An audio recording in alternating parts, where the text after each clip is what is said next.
takwade Kwadwo krom twebe de hye konkrom Nhyiraba Kwadwo Sammy B medame ho meba mede kasebo ne chiri mankasa beto aso e de asemo DL News.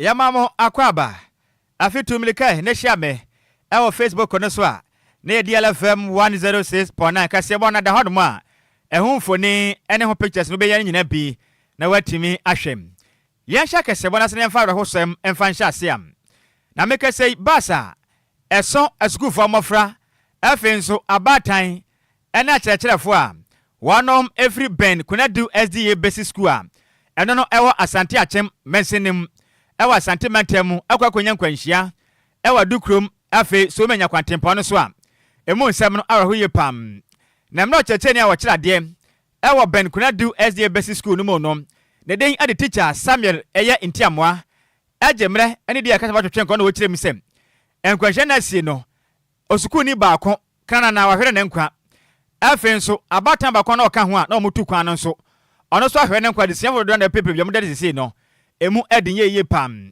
na ocheche ne din di eye Samuel entiamoa edin se bodi to de ekase bonim na o kire mu sem emam nam kwan so amokono mokodu aye asesen so no na ekwantepo amonam so a na onom ekọ eye akosomu e womra school fo no ekọ enhwehwe na mofro bepo emna wonom sane pe na kaf kase bi da ho nti hyenkane na hu na ka no ebu fa so a etimi eto ne ncha mekasa de so wodo na pepe biam de sisi no emu edinye pam Nakupon fafie mo dum judgment ko kopie mu etuma twe sana apiefo nya kopie mu ewo yilo krobo alsabia mekesira mo da hono ma wonom eja ila hwene se kese die enya de amperefo atumi achi ne pado mo pra ase pado do mpo matumi awuo no na mra ateche ne den de Samia ne ntiamoa echeche nsem de chedi akase bo ne sem ena ode eto edwa ya tisi ma ya pana bedu association na association na ase kwa bia na woni e beko kakra o sane so ena na esan shepke intino yehu ya se ka atofo intino yebi ma ka se ono ati se driver no fi ene ma that incident is because of that shepke finally ene ma ka na mo fi na mo ka free ono no udi mase ene e ko akosomu excursion pada no de no mo ye 43 na teachers nene awofo no so nyina including the driver no so say na so ye 106.9 at the spot on the Lumba do say me tia ka so me free mo o at the spot no de eti maka say awofo aba ko ne e ko na ye nkwara no ba na nyame anya 106.9 because of say san kan to the tone and so right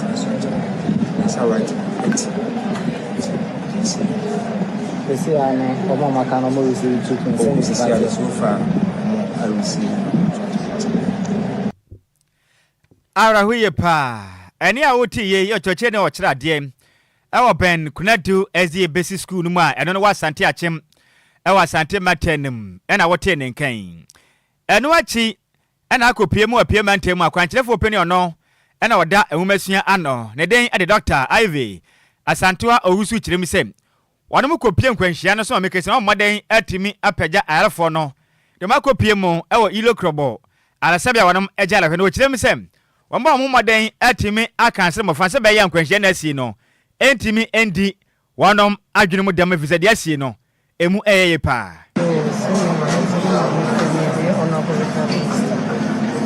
Sayaba to say a pass around some discussion. Mostly Reverend Blakey again, you have the trainer and Lina.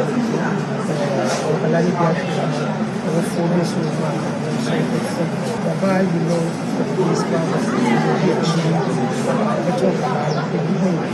almost sometimes you see them and friend that is just a walk of the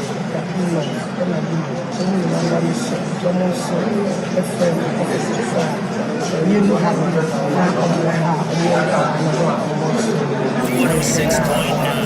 my friend Ashanti Regional Director of Education, school for the region. Until the necessary on the district director of AP South. I never started authorities in the say, banana, bombing people. Any awoti yokopie mo ewapie matam ni muam. Ono ana yakwanchirefo penia oda ehumasua ano ewapie matanim. Ne den the doctor Ivy Asantewa Owusum nene ana wote yen. Yanto akase bose nkopie mo ewo finfin matam no emum. Nefa nkopie m ewa wutu breku mesenem. Na mekese police commander ono ene da ewutu breku mensin ano no. Ensa etimi akan awofo mienu. O chirem se wambaden etimodo mankasa eba abofra. Abemo wanya mfinhia no mako enkron. Etimi akomantam se sabe aboa wodwan ewo nwuram asade credo padlock asan eden konson de agunu nan de padlock no atum. Asengwe esie ogomua kwantanan ogomua east mensin ewo finfini mantanim. Na nipa yesu sabe wona matu sa nipa bonfo na moyi ayo wura ne den de besmark odoi wanya finhia no aduasa enum ne ho kanfo nso ne den ede Sylvia ata wanya finhia no aduasa miensa na kan ni chema mo chirem se mo ba abamu ano na so de nye pa onko school a onko ntem onenam krom sa na agudie ne wodie nti omontumi ntenase ema mo ba ne sebe omo life go musu nti no omo mo de akomantam se sebe abo odwam kokoyi musuo ewon kwantanan ewo fifi mantem se ne abofra no onnewura wa mekasa abofra tima da nwura mu honom enafua mienu 2 days no penedo hu de si ya ne din edi James Mensa e kire mu se emra mami bia okonwuram ekobubuja ena okonwu se sabe abofra yi ya mantam no se sabe aboa wodwan a wona maden konson edi agu ne nan asan ade credo padlock edi ato no nan se na abofra no onnewura nom enkopim se awofo no wo mankasa koma beto omyam abesane nom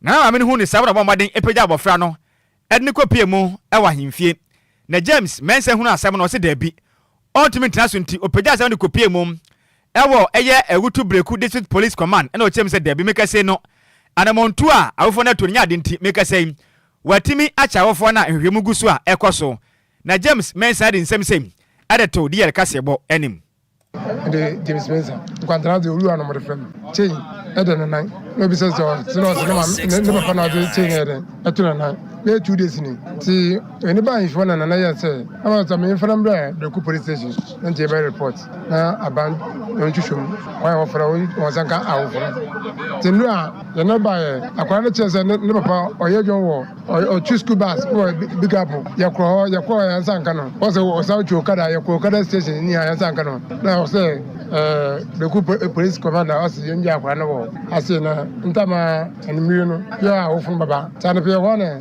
siade ba ko Antonia temse mana bodi na machi na me akwara ne chese ne papa oye jon wo o chu school bus wo big up ya kro ya sanka no wo se wo sa chu kada ya ko kada station ni ya sanka no na wo se de ku police commander asi ye nja akwara no wo asi na ntama enimiyo no ya awu fun baba ta ne pe ho ne siade ba ko Antonia temse mana bodi na machi na me timi ni fa ana mo bodi che ato na eni awoti owura ne den edi James Mensa ona ebo ne ho maden etimi koya posifo asiti amekese ni abata no posifo ensa esumi aso mo page na ba Facebook no so a DLFM 106.9 na video ne da so ntubra ba hwen konson change pa sebe ye de agu abofra wanya mfinhia kron enan a wada enwuram 2 days na fua mienu edede enka ho ensuo num so nka ho Ghana ede na yagie adenti a abofra no aye late e wo school nti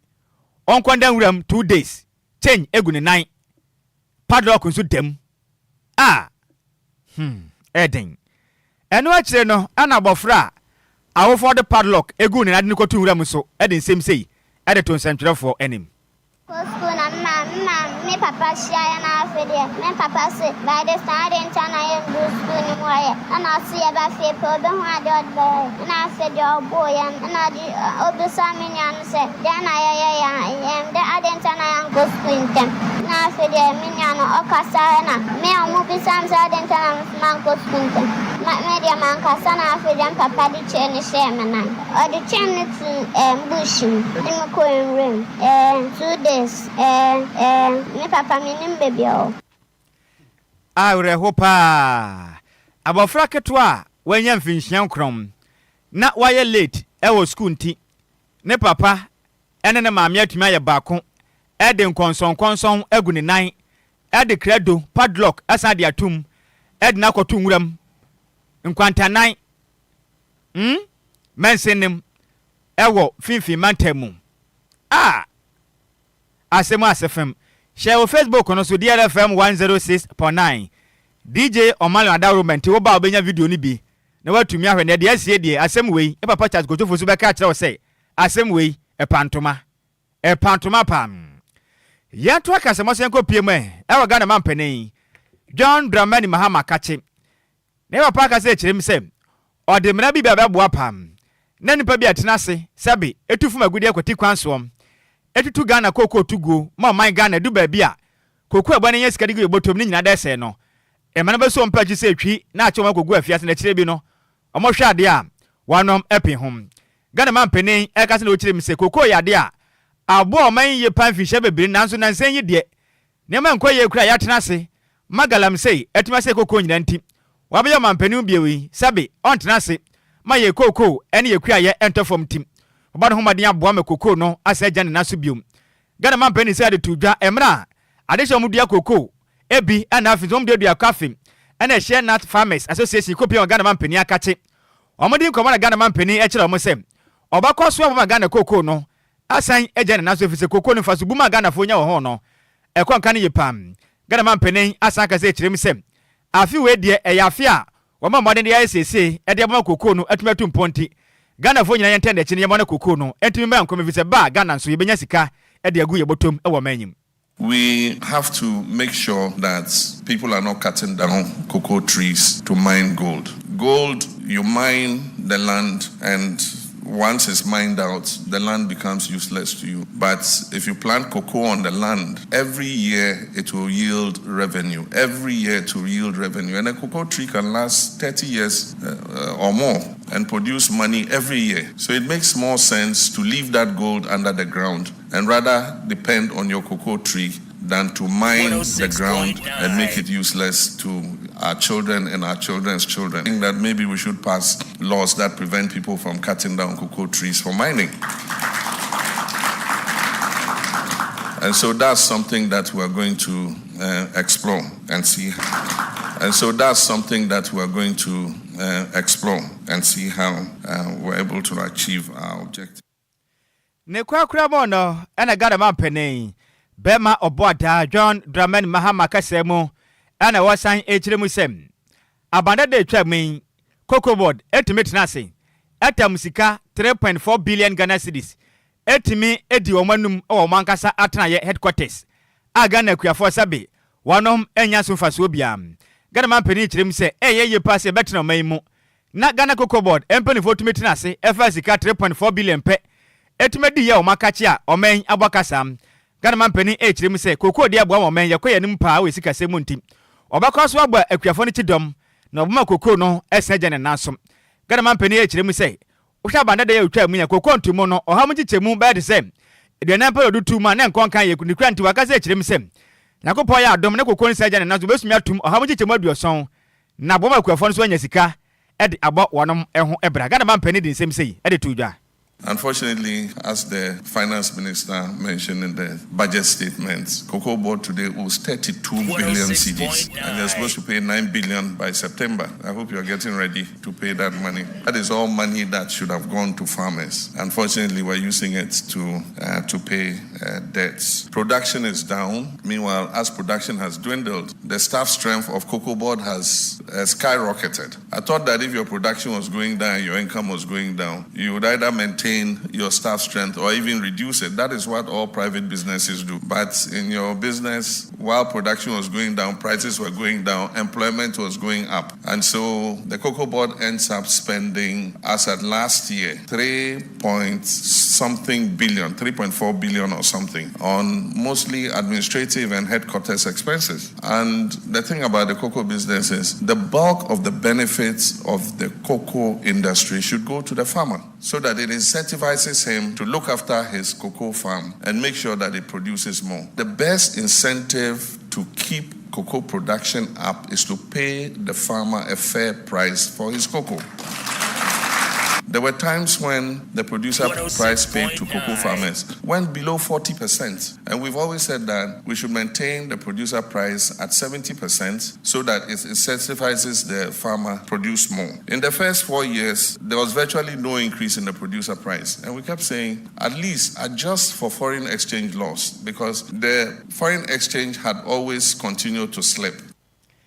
Any awoti a Ghana mapene. Bema Obuada, John Dramani Mahama, Nene and Auti Yin. Yan Trackers was a good PMA, our man Ghana, Massabedrum. Na Manolity chip hip. On the question or yet Massabedrum de Madesha, one Ewans and one Atwajiri. On him for Frank, and not on pre, and some Atuja H. Rimsen. On him the Entia, Ghana man penny, John Dramani Mahama, Etimi Etrasica 1.8 billion Ghana cities. Say or the Kakomas, no, and a show Mangana. Yensase yakwaye ana afin so efuma agudie so so monye na monfanko emfentu galamse asem emra na dom prede nsem wetu dwa na wo kire mu se ha adwenye pa wo hwe asohwe omanga na yensase yakwaye ana afin se efuma agudie tu oman mu a esunye pa na sede galamse ne ede omanga na bro asan yakwaye yensuo ene atena ye no ha adwenye pa ne senti Ghana mampeni ba ena baka kire Ghana fo sem omampeni da make se watwa mu kren. And command home dance of Babua, Nagalamse, what to declare state of emergency. At the ateso, Nanso, or Mampeni Baye, or Yanisa, Alfin, so what is the Caconadia to Asia? Kete, Mampore, Fianza Sabi, or Benum, I saw Basing Retino, or Chilema Amwakra, Nisanti, another page Remisem, Sanamon to a ban with Yatui, or Yana just of Babome from a good year, yet to Quatiquansono, and so Etimiate, Nisanti, Wakazet Rimsem. Wadiga na mampeni ho ya opa efisede wa ye no bibia ni ho no ma e chese wa ya kadso galamse ekoso no obetu asem Frank anodom pedi sem sei e de tuja o ma shebedwam. The big fish here is galamsey. We can't pretend about it. I'm disturbed. I've gone through all the reports. How many pages? 19-page report. Not a dedicated expression on galamsey. Why? There should be so. The minister has told us that they are going to do categorization, blah blah blah blah blah. This is in your budget for a whole year budget. No dedication to galamsey fine. It's regrettable. It's totally regrettable. No, you can't justify this. Because I think that there should be further engagement, and I will employ the committee that they should further engage the minister. There should be definite expression for the fight against galamsey. We can't leave it as it is. Passing statements and sweeping statements being made in this regard cannot hold and cannot justify the inaction. So, in as much as I speak in support of the motion, I think these observations should be teased out. And the minister, thankfully, is one of us, and he's not a difficult person. Some of these things we should find a way of reinvesting it. And yeah, what ye know, Oko PM Massimo no, and a young minority chip hip. On across the Messabedjane, Edema this year, one ever in Sanwam at Dredging. They did on him for Frank, and not Dompre. Yantua Casamasako PM, ever Fifi Martinum. Now they shall know what you fool, Domiabra, and know what you fool at Timokwa, Messinum. Oh, Fifi Martemo, Eddie Adesre, Eddie Atom will be Omokabi womb. A bind and Enquiries sem. One Emra life jacket, and a fin so. Air outboard motors, number one mopa. Natrenia a down one day, etimi faso. Any so down mucha, edico mufum. Any mammy I hold on a jaswano, or mofaso pet, ne edu or mahum. Adisha Remusem. En so no buapa, Emma mucha echo, miam yahodo. Emma fin so, or mokofa or mufudia, in any befi, manipanya biti. Now so, and nam so money life jacket, and a fin so. Outboard motor ntino, edu bebia, na wanomokwa, ede semu. Adisha Remusem. Emeka kra mi adehia pa nsuo no ekuma mo potem hono mo no ha adwenye pa ne nya no ka wono mo wo eye life jacket ana afin so outboard motor si bia anka wenkwanhia wei enya ade a ebi besi kram na adehia ka se kirem sem enwuma hodo mo ye potem hono ma de di de tiwu na ka se ne nya de yekua adwuma omo de no ba bi di se ebro bantin abe tomatoes koko ne no ba hodo ka ho pa na mo kirem sem omo no so mo ba ga na man nya nnuane di ntia ba na se ne Adishei on masetema ya dempa mo kirema edum pempenso fo a school fo a etwa nsuo ko school no wɔde mo nkwa ɛda ɛsɛn mu nkokorowa ɛna afei nso mmerewa na wɔde mo twa nsu a ehu yɛ pa ne sɛnti ɔmo ntumi ntena ase ma wɔn nkwa ngwa to prenti Ghana ban na mo amaka mo mo de amfa life jacket ɛna afei nso adboard motos mfa wɔn mo de amfa ntwa nsu ne mo nkwa no wɔnom ntumi kwa so mo de nsɛm sei ɛde to DL kasebɔ ɛnim Come na se wan share life jacket ya otumi ana ohwe nenkwa enti em say last year ebisi wa ha nipa ni share life jacket anka in fact me nim say sa de no ebetu no esi enti so anu etasi pa enti aban onboy ya pa se nsuo no eyule anu edi pa enya so betewa nti kura o de betwa nsuo no akwa ba edi nti sa aban betu maboy no wanya ti say abo moto bi edi besi ha na edi twa because enye school for nkodalmo kwa na mko omotwa nsuo no emma bemma akokrafo ni nyina aha no motwa nsuo no ebelemu ofo beble wo nsuo ja ha aha no mko asa no muso mo nya bibie di Trebia oba ha grana boys no ha ofo shamana kra na gidigidi omonto bo maere onfo shamana trebi kra na shamana amen ndi anaso ishoya ya brepa yentumi nya obi obekai wa abai mo boy kakla nombre life jacket anaso bibi o de ble oba boy dia abe body banchi eni koko nyina e de freeze na chiba then so ye ne nhama kese wa e ma senso ni twedu a nso ni iri aye blepa enye obi na dum ya de nketenkete mienu ye hawa e wo ye ho ano no nkola beble finso na chiba school oklom ha yes la ban se wo mo aye eni a woti ye aya de hia won mo twufo domi abra eno ewo twufu atimokwa mensenem ewo fimfi mantenem wonom enka ena woti ye wie na yegyina we nso adan ye ho akwakwagye na bofo edwatonde ye back so bode aka achi no ye bakenka ni nyina ede asom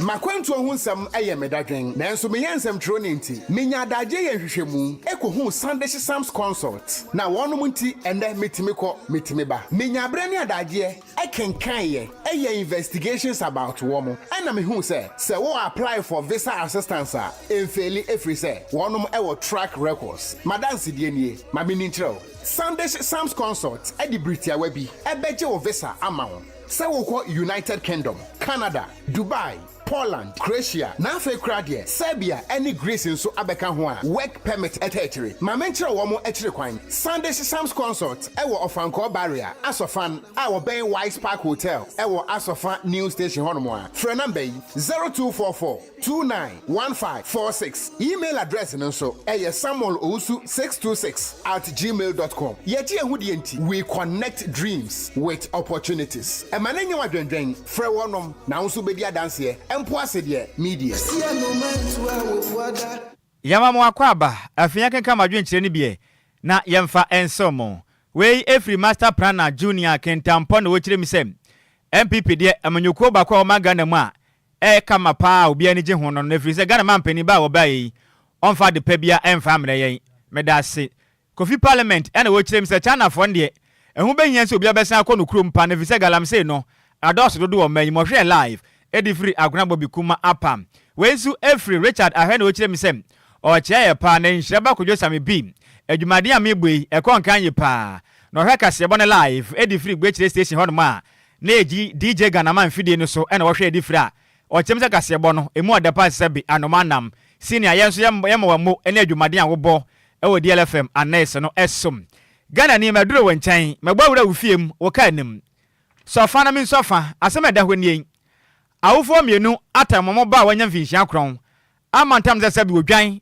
ewo nwuram 2 days na fua mienu kirem se waye late ewo school enti omu ade oye stubborn panty no omoden konson change ana afin so padlock e de agua bo frai nan na fua mienu na odomfo bi akopie na mekase awofo ya che wonom ekwakodi omasem asem se Ghana ni wote a de ampa na ya woyam eye wo 053405019 053405019 and 05934065565. Hello Majo. Kafra wantimi enya so memfa ni say hello Majo. Ya mi adumo penny. Welcome my mintel 30 seconds. Lampacho abatano oyo makasa mo yeba. O mankasa yemba pa. Ano yonkori show margin boy. Okay. Yonkori show margin. Mate. Medase pa. Hello Majo. Merci. Hallelujah. Kofi ma ashama in Diamond City senior me yenti ani 30 seconds. Opa Majo. Open me juso. O boju wa ya mi sha opa. Medase. Ye me kan say wo. Ejira ya boy ti bi amubo no. Se ye ngware. Ye nya bia ye bia ya de yiti. So that's it. Pa. Me awo mi hu say am ye to tell. 9 years akola but oyo ba. Oya bemua. Bema. Eti aka mudi ni ko hono mo na ka bibi tu na.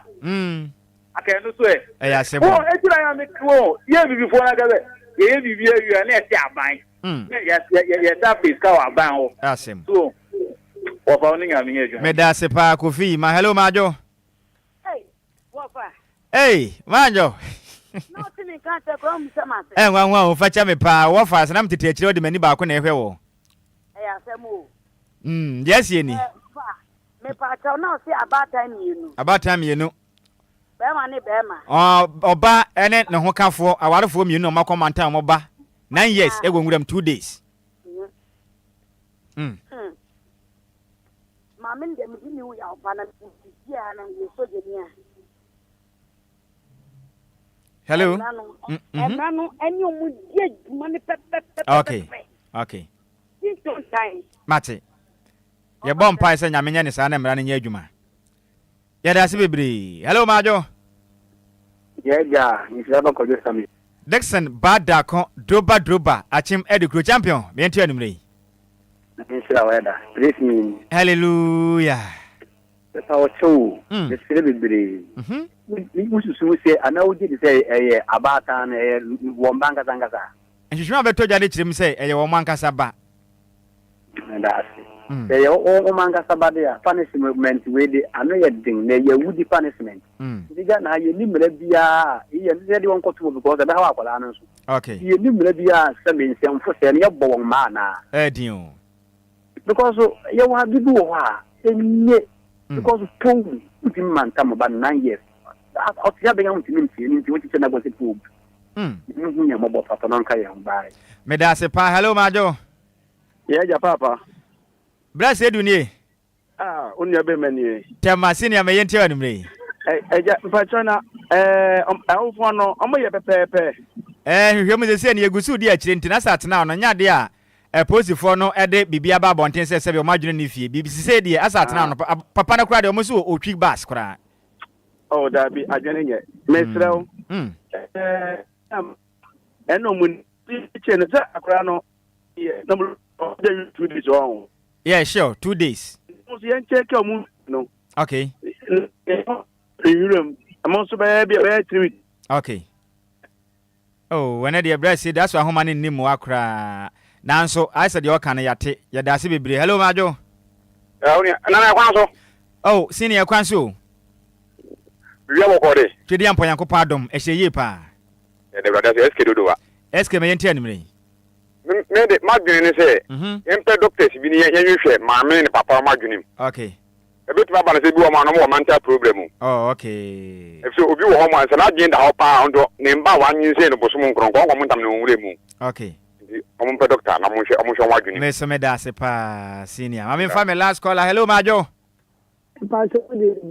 Good evening, how fair within any baby out free. Oh, me Jamila.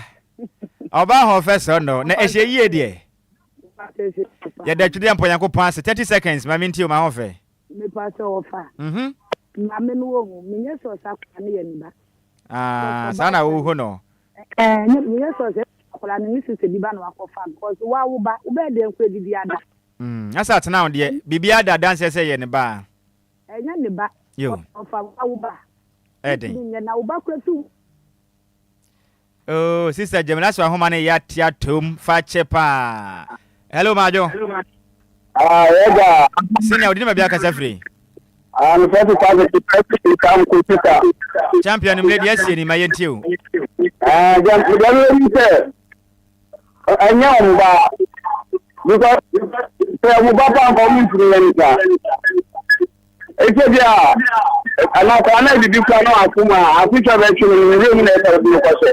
Nti nani no mu di medase pa ene wonso wadwen kire me sremra na sunte no enya de ametumi afa ofrefru bi onika se bo no ye di sini abunu kom se pon nansa nanom happy birthday enko enfama Richard Dosu wo abrekuma olebu na we efri Mavis dodo abon na ne se Empress o se yenka nkira wo se opewasem ye panane wa wo dai twede yampo nyankopon ne din konkro no ema wo so ompegyawo emfremfra atomo enko atomo o ma nhira no emu wo so se de ye ya opegya na basa kese embe Israelfo no ede obutwa pokoko no o ma nyankopon emna wonsem na brabo no emunya bete sesabi obi a wodi kusua na nko wanim abrabo mtiwei eye happy birthday enko enfama Richard Dosu a wo abrekuma olebu efriwa wadanfo Mavis Empress nchen ene o se ye fam ya kase ebo no ya de asi emusemufo no eye Maze mebaatwi ene se mu ede ema yen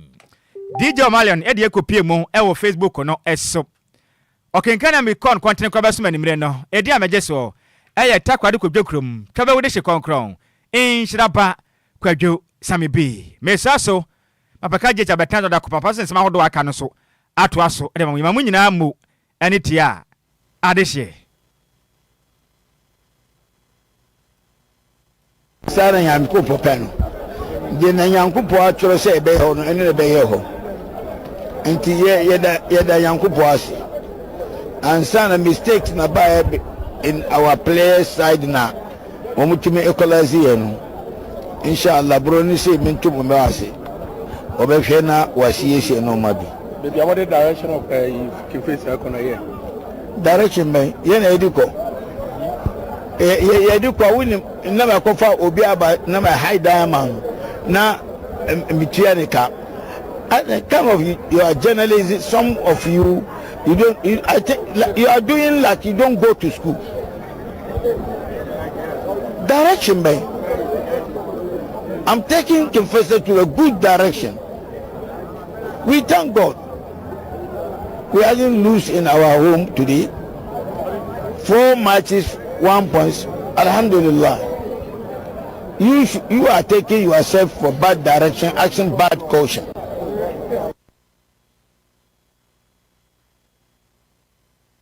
What the nyansa de wadiawo wo interview wo kasai wa hobrase wo radio mu kire se wo your pub in wo radio mampa enti DL Power Sports emuade ejawo dead Fiada gba wotro melagbadora no vinyo fogboto fio wotro ya cha gama gbado me gba no sports ye me twogbono yimenko enyu freestyle Friday mede kuku no wotro ya yo madana grona made na amesia me promoto fio no choma radio adare deal 106.9 anyami ganjobi tuobole bo no ko e Facebook e YouTube bekene hefia no yo mingabo bekene un be she wata shekun woke sports neba egbaji freestyle Friday mekpabo fa ni ochamoko ni mukwa kemoko ni mofia mo ke radio afo DL 106.9. Good evening to our cherished listeners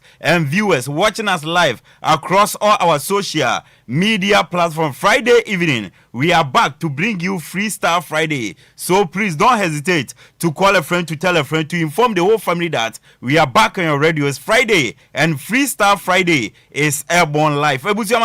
So na memo bibiala jon, emo bibiala kwa ba kesefa, famran kampumpuni mantam, ajatum kasafide kasia ba kopeso, dielo haninsia echri ponkron, fiada nyumre yatnase, na oni mse fiada biedua na otwimuni nyina, efiti juada besi fiada, ensama kesia si wanyagudie mu no, ye yidi siwo na ye diun komo ne amamu kwan, etiefo ne ahwefo no, na mafre abadwumedie no so, ede mo adwenkyere de atachire, enti yasaba biem Freestyle Friday, efiti juada ne besi nde fiada, agudie mu nsama tutodwa kesie na wo mu no, ye bediun komo ye bema kwan, na wonso wafre akire wadwen, dwumedie no so, obetumi ede WhatsApp message naba, ye bekenkan 0593 406565 0593 406565 yɛde nsɛm no gu a wobɛtumi ɛde wadwenkyerɛ ɛde afa so nti baabi bia wo bi atami kutu yɛde nsɛm no ba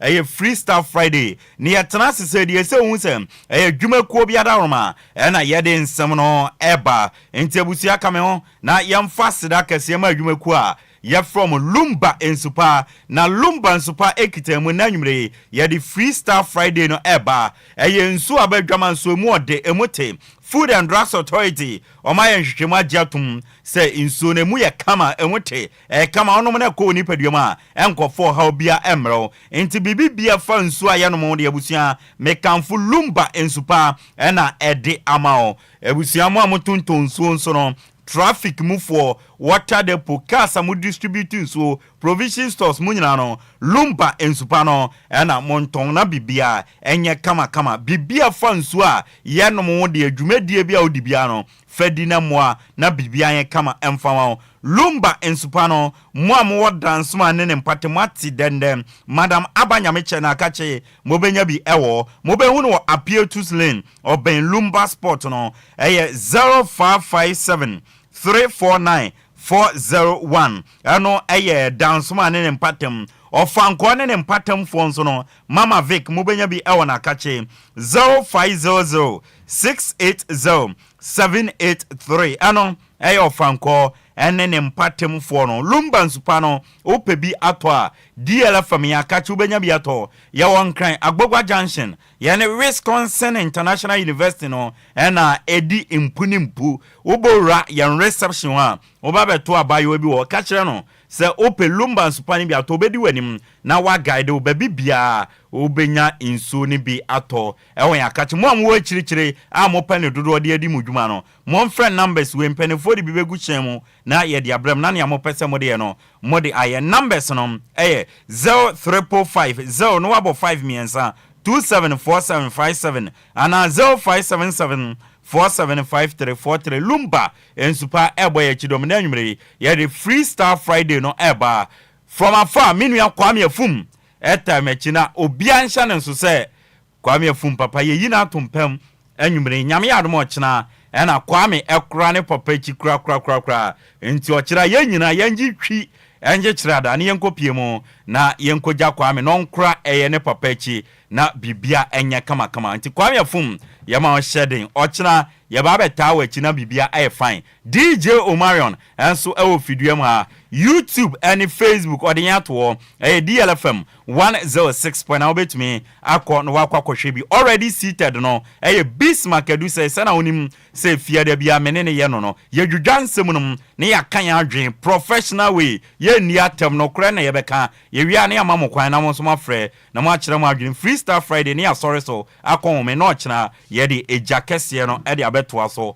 de amamo edi ameje so no ayensu ano de hye Apakan GH de Blazer Krebusia na otwi ensama tuto dwa kese na wo mu no yensha asem fanfi Ghana Olympic Committee akache na enche bi epu busum ye edi anim no omo kwa abato so akwakoto aba akoyi mpenfo na Ghana Olympic Committee ni peni oda no Mr. Benunu Mensa yankwada sorry Mr. Benunu Mensa say GOC no ansa nyina biem as a president me no ka say there Mr. Benunu Mensa o nyina as GOC president biema yede enwonsam de amount na otwin asam kese ba kwa eba anya gudie no mu ene say Mr. Benunu Mensa say GOC no onko biem as a president yabo enwon komonso ede akere na wanwu se na enyama nso esiti a yede enwonsam ede asomo enso so ewo ho eno achi nso no wo ensam fufuro mu no yamfa ensomo odia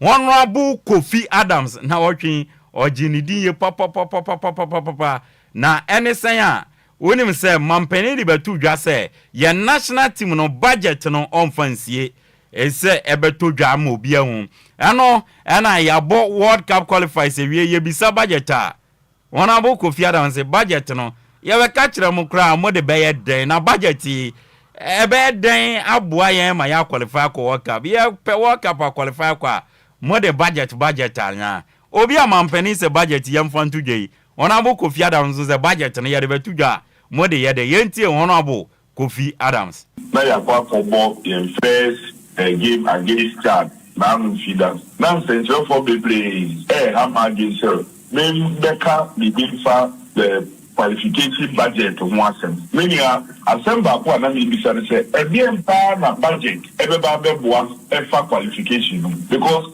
said, maybe catcher said, my mom $10, and I'm a mom $1 million. And here in a South Canon, no one sema yebekano, and no one sema yebeti at that material movement. And then one, and the team will say, a big one qualification. Every discussion must be relevant and must be timed right. And the honorable Kofi Adams, no man penny said budget, yan yano kukuemu, Yakobo game, ya enfa budget, and emrana taxpayers, sika. Yeah, the bon bra minister and I asked for them by catching and say, so the budget never to ga, ya bay any dime. And we have some cassia about Kwana Ochi, APMO and ya goodiemo. Na Endra Otuado Akasa, or say the da you, ye besides the da you know, and the only periana, Black Stars no Mabiumana, and Otuado so still na dono, a prona young 2 muma the da you. Obey to my banemum at the moment, no, your players be our money was through the chin the da you. Enti ana on Friday da you yenti and some Otuado at the Atujano. And Andre, yeah, we see. I mean, like I said, the rooms, the team is always open. I'm looking, and if we need him, surely we'll call him. At the moment, I see others ahead of him.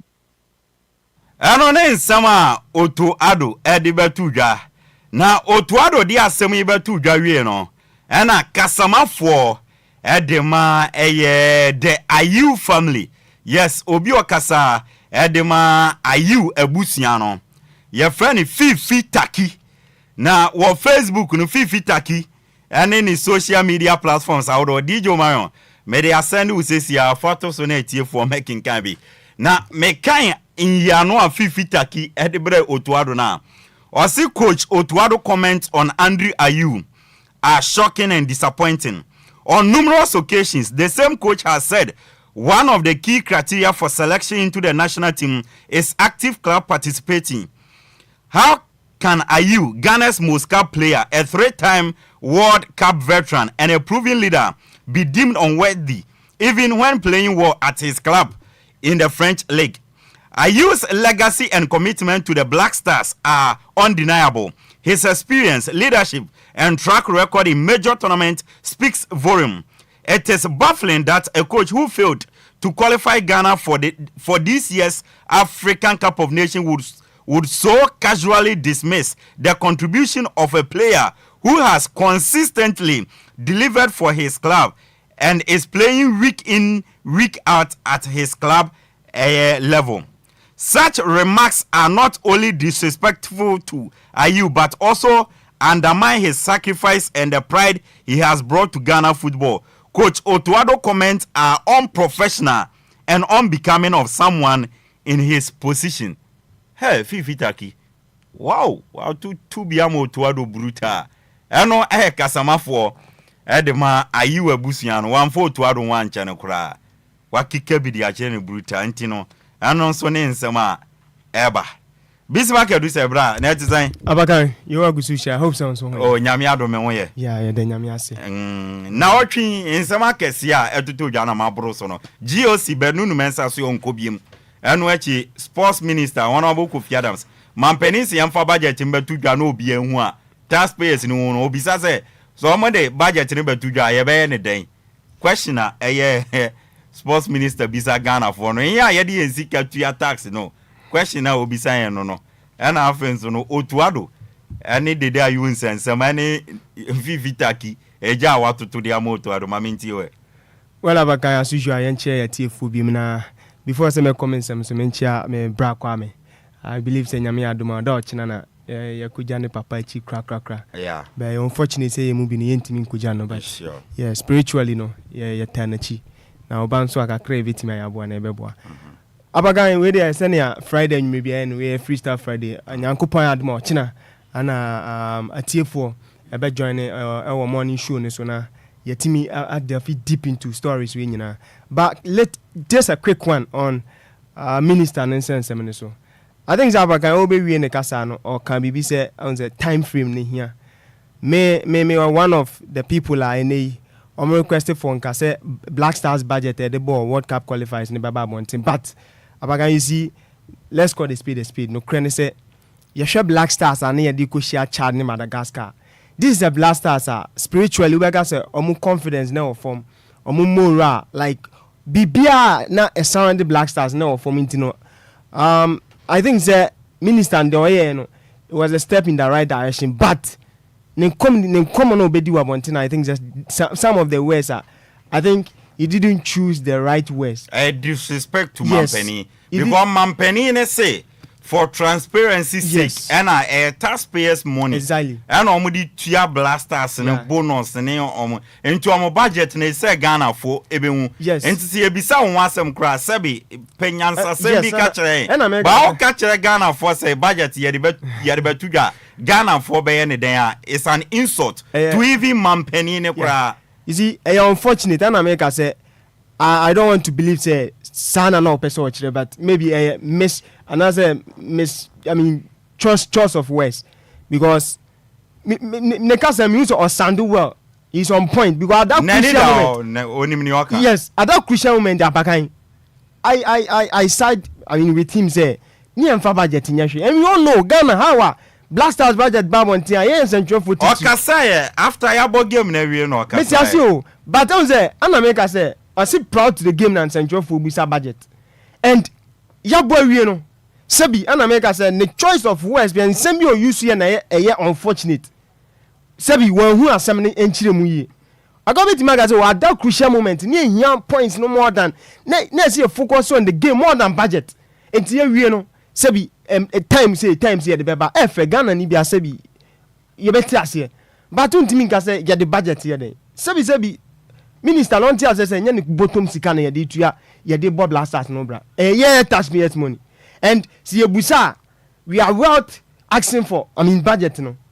You understand? And you know, you have a pardon, me pardon because say how a backlash neighbor on Rabontina, Omega say one can you know son because me only say a seminar no person no and yeah right words no you see here because I can make me say that crucial moment because what happened no yen here person could be Ghana qualify. What you say and Osha Black Stars proud to after say AFCON qualifies yenya kwanya nkumu. What cup na gaza players who ba who woman dimina na. What mean say tension no na wom too much. Ana moral no form. Enti na hu be hia say be yi budget ato nche na ya focus on the games answer. Now say about time say oba say no about time da. No say twen na me ba no nwa on show kwantintin bia. Enti na me expecting honorable minister say ko be ka say at that particular moment in there na budget ni said then here say be babonti because a banner say fee ni outrageous e be ka and e be bash you because you can't tell me say e be try cry ya Ghana ya na you see there's a $10 million here the host chat game. No, you can't tell me that. Baby you do FIFA 4 sika ya ji nyina ye ntimi nkoye pram ye na boys ibo mo nkoda na still you go to rent hotels my boys here. You can't come and tell me that now His Excellency John Dramani Mahama say you reforming and reset Ghana no who use $10 million there host chat game e wakra ha say bia Madagascar ko Morocco ne use this amount of money fine but for now no quote figure be a bet you see I say didi consem ni nti honorable minister me pardon no I think say in the choice of words be the one ye but omra bontin no me clarify no because Ghana dia oba na be ye say dia masa ministry wa dia we minim ministry backlash was in Ministry of Youth and Sports. Enti no share ne sebi ni kasa bi ye na going forward ye nyina ye tanachi ye ntimi tanachi na qualify for World Cup no Apakan. Enti no dey ye mfa de aka ni shefi nyankopon ya adom ochina na collect ni so ntimi mrem. Okay.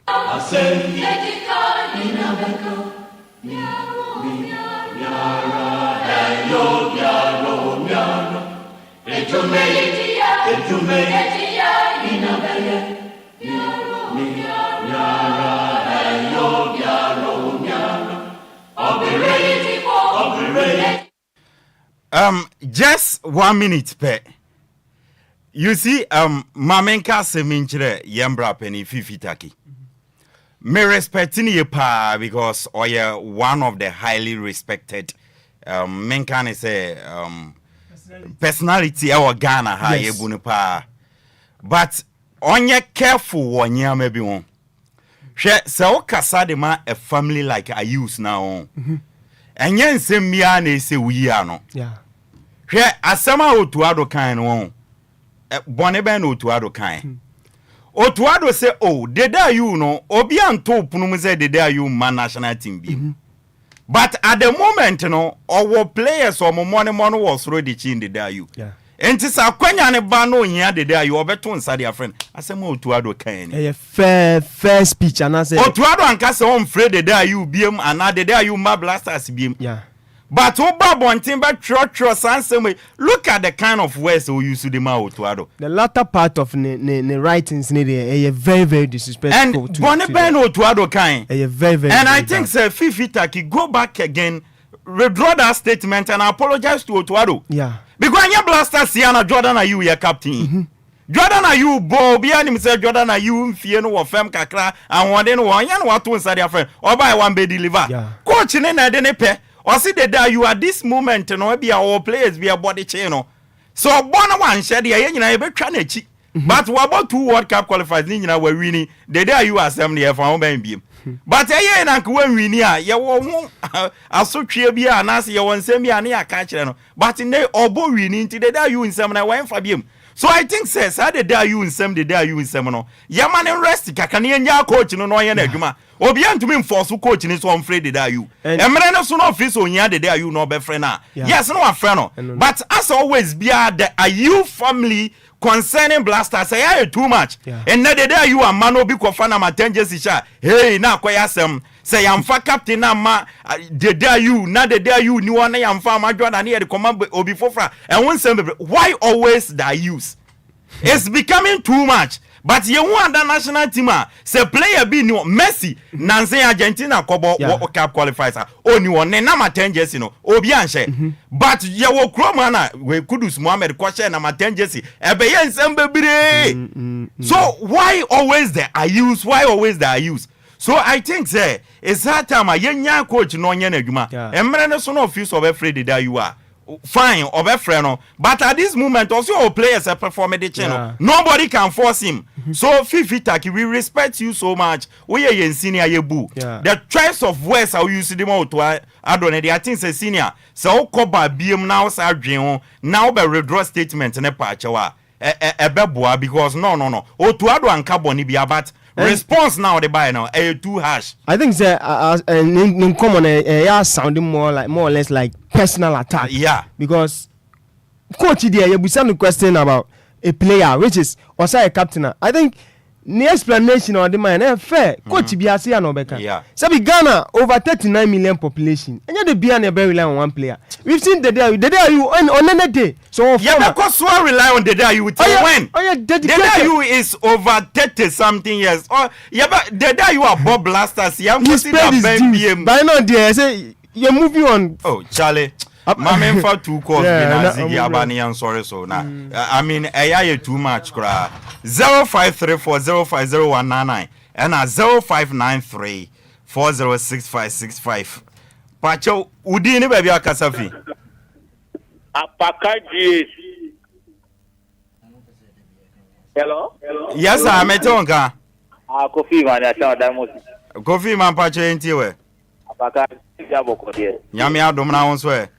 Nyame adom. Bra. Share are you family no me I'm more blasters on me from team owners o. Dey tell me ka say are you ye ni kromu ana oye captain no.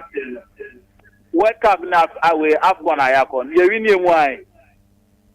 So bibi won ma e was kasama for no kasa on tima so no on notify that you know are you a captain na tournament we sign na ye win. One say ye last World Cup ayeko which is 2022 I say penalty yankashio that time na Ghana party 11 no it akwese sa we no e silence here. Okay. So you come one as Samoajan e go penalty share no e tele baby so that dey so are you kwa bibi nipa no wa betum Ghana fine wa emre sita boys aba no mojamu no amugbobo nti anya you kwa na team ni ede e yo mo de mate Ochina no private to us why? This sana so anya de size o kasa no. Go, we en kasa sa. Ninga mingeji. Me da say. Okay. Yeah, semo. Bismarck. Okay. Last call Audini baby akasafi. Okay, mpacho family here. Africa de sao. Nipa no Europe nipa no ya meto so mbo bi. Africa de sa enfe nkra Africa chase. Nkasa ya obi ade onyo mu nkwa omu die. Njo mu pe no nka isa wa ni onye bebi fa. Mate yeda se enso so ewo honum. Bis ye ko nze was speedu kakra ochina ye ba bibia boko zigibia band ye nyene so na nyambo ochina matiefo nka che live at 9 am ye besumo mo up to 12 na bibia kama ntabakan ye fancy na nyambo ochina no ye ntoa so yes ebusia ye ko Europe de ye matches na nwumre omobo enti Bundesliga na Bayern Leverkusen na VfL Bochum ebebo 7:30 na French Ligue 1 7:45 no Strasbourg and Lyon ebebo nyame ya adom ochina anopa no nkron 9 am ekosi 12 noon ni aka chi bia wa agudie mu no yede ebebrel ensoso ewo ho na Bismarck se wonim se Monday na yenuam no edi omsala no aha Monday yenuam edi omsala nti Monday de yebewu ada zongo ono barikali yene baba Saturday oba nyambo ochina oba ya de be shena yebewu ada zongo senantwe no beku de no beku sure